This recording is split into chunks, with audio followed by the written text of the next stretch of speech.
Hope everybody is doing well on this Tuesday evening. Not entirely quiet in the weather department. We've got a couple of winter weather advisories to track for at least a few more hours. These will run until 1 a.m. and it does not include Monroe County. So Rochester, you are good to go from a headline standpoint, but we still have some wintry mix issues out there as we speak right now. Live view from Rochester right now. A lot of clouds. You can actually still see some of that. And a little bit of what you're looking at illuminated by the city lights is still falling precipitation.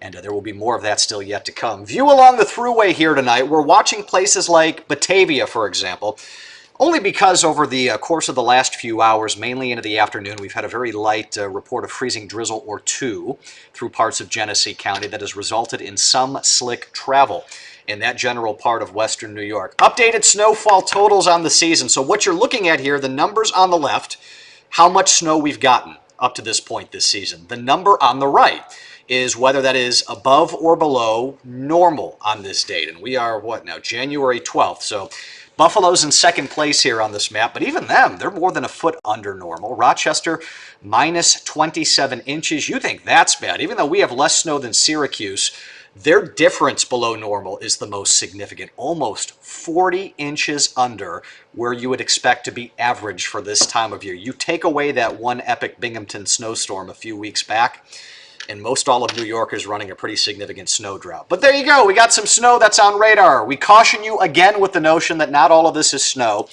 There's still some light wintry mix here, but a lot of this is starting to break up. You've got flurries mixed with a few sleet pellets in and around the Rochester area. We've had that at our station off of Humboldt as well. We talked about the advisories. I can show you that here. We'll bring up what we've got set to run through 1 o'clock. So Batavia, Lyndonville, Genesee, Orleans County. That's all we've got. By 1 a.m., everybody should be advisory free. Deeper into the night tonight, watch the wind flow. We're starting to turn this off to the south. That will do two things. Number one, that will push the band of lake effect precip northward, eventually end it.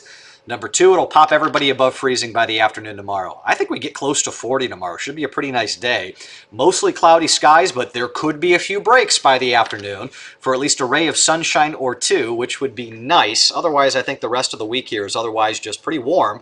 Highs will be in the 40s all the way through Friday, and we're relatively quiet until Friday night. That'll be the next storm system working on in. That will play into our weekend forecast, which right now we suspect will be colder and maybe a little snowier too. Game time forecast at Orchard Park.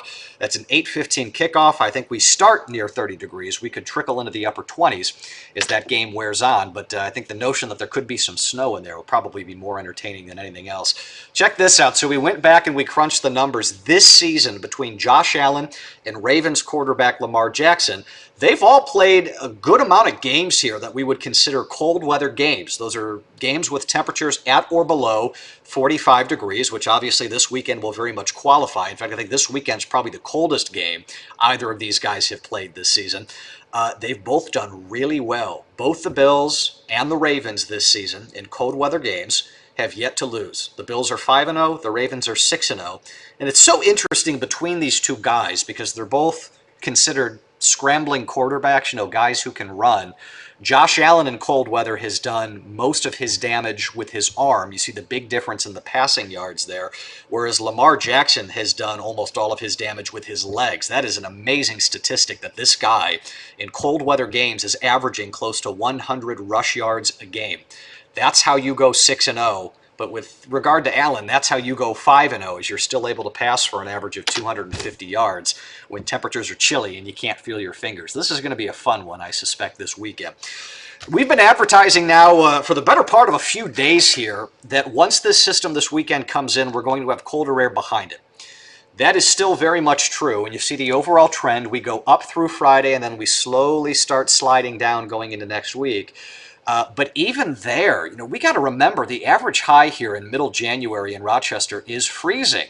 So this turn to colder that we are suggesting, all it might do is get us close to normal. We really don't see anything that is going to be record challenging, record setting, nothing like that, I suspect here.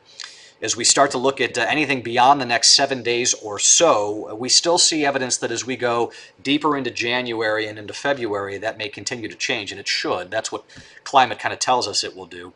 But it just feels like it's this perpetual waiting game of just getting there, and a winter that has largely escaped us, it feels like, up to this point. I'll be back with you on Facebook. That'll be on the WROC Facebook page at 9:30. If the tube is more your thing, News 8 at 11 o'clock on TV. I'll see you then.